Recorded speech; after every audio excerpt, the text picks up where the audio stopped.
tutorial, I'm going to be showing you how to refund or return any PayPal payment you have received.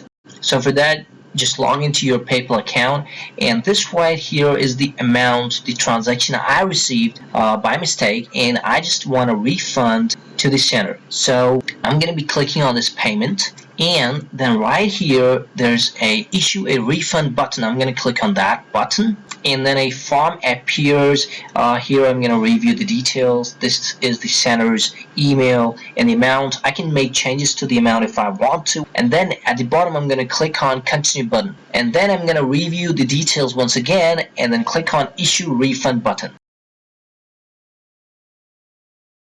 So refund complete. That's it. It's so easy. If someone sends you some payment by mistake, or you just want to refund, return that payment, it's so easy to refund. If you like this video, subscribe to channel Mohsin Khan YT. Thanks for watching.